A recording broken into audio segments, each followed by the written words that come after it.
Hello बच्चों, चलिए प्रश्न को पढ़ते हैं और समझते हैं। मान लीजिए कि ए तथा बी दो समुच्चयी है। सिद्ध कीजिए कि एफ ए क्रॉस बी से बी क्रॉस ए इस प्रकार है कि एफ ए कॉमा बी बराबर बी कॉमा ए एक फलन है। तो हमें बताना है कि फलन एक की आच्छादक फलन है। तो हमें फलन को एक की और आच्छादक दोनों बताना है। ठीक है बच्चों, तो हम सबसे पहले इस प्रश्न की मुख्य अवधारणा लिख लेते हैं। तो इस प्रश्न के लिए हमारी मुख्य अवधारणा देखिए क्या होगी, जिसकी सहायता से हम इस प्रश्न को हल करेंगे। ठीक है बच्चों, तो मुख्य अवधारणा में हम सबसे पहले लिखेंगे कि फलन हमारा एक की कब होता है। तो सबसे पहले हम देखते हैं एक की के लिए हम लोग कौन सा फार्मूला लगाते हैं। कोई भी फलन अगर एक की है तो हम चाहते हैं कि एफ एक्स वन बराबर एफ एक्स टू होने पर यह किसके बराबर हो, x1 बराबर x2। ठीक है, और अगर हमें जांच करना है आच्छादक की, तो आच्छादक के लिए भी हम एक फार्मूला लगाते हैं आच्छादक। ठीक है बच्चों, आच्छादक के लिए हम लोग फार्मूला लगाते हैं कि फलन का जो सहप्रांत होता है वह सहप्रांत सदैव परिसर के बराबर होना चाहिए। ठीक है, तो ऐसा होने से फलन हमारा आच्छादक हो जाता है। ठीक है, अब देखते हैं प्रश्न में हमें क्या दिया है। तो प्रश्न है हमारे पास एफ ए कॉमा बी बराबर किसके है, बी कॉमा ए के बराबर है। ठीक है, तो हम सबसे पहले क्या करते हैं, इस फलन के एक की जांच करते हैं। तो एक की जांच,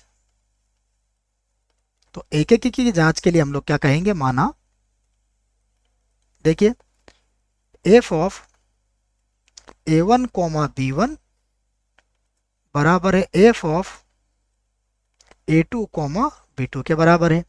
तो देखो ये किसके बराबर हो जाएगा, ये बराबर होगा बी वन कॉमा ए वन के, देख लीजिए आप। और ये किसके बराबर हो जाएगा, ये बराबर होगा B two comma A two के बराबर हो जाएगा। अब आप इसकी तुलना कर सकते हैं। देखो अगर आप तुलना करोगे तो तुलना करने पर क्या मिलेगा आपको, आपको ए वन किसके बराबर मिलेगा, ए टू के बराबर मिलेगा, तथा बी वन किसके बराबर मिलेगा, बी टू के बराबर मिल जाएगा। तो ये बराबर हो चुका है, देख लीजिए आप।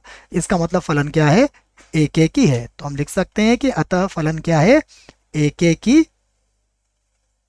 है। ठीक है बच्चों, अब हम इसके आच्छादक की जांच कर लेते हैं। तो फलन के आच्छादक की जांच देखिए, आच्छादक की जांच। तो आच्छादक की जांच के लिए हम लोग क्या करेंगे, आच्छादक की जांच के लिए हम लोग इसका परिसर ज्ञात करेंगे। तो देखिए इस फलन का परिसर क्या होगा। परिसर के लिए हम फलन को एक बार और देखते हैं। देखो देखिए फलन क्या है हमारा, a कॉमा बी से b कॉमा ए में। इसका मतलब हमारा जो परिसर होगा वो देखो क्या होगा, उसके सारे अवयव कैपिटल बी से और कैपिटल ए से ही प्राप्त होंगे। तो हमारा परिसर कितना हो जाएगा, हमारा परिसर हो जाएगा b क्रॉस ए। और ये b क्रॉस ए इस प्रश्न के हिसाब से हमारा क्या है, सहप्रांत है। देख लो आप, तो ये हमारा सहप्रांत भी हो गया। तो क्या हुआ यहाँ पर, परिसर किसके बराबर हो गया, सहप्रांत के बराबर हो गया। तो हम कह सकते हैं कि फलन हमारा क्या है, आच्छादक भी है। ठीक है, तो हमने लिख दिया फलन हमारा आच्छादक आच्छादक है। ठीक है, अब देखो फलन हमारा एक की भी है और आच्छादक भी है। तो हम कह सकते हैं कि अतः फलन एक की और आच्छादी दोनों है। ठीक है ना, तो एक साथ लिख सकते हैं एक की आच्छादी है। ठीक है बच्चों, ये लिख दिया हमने एक की आच्छादी है।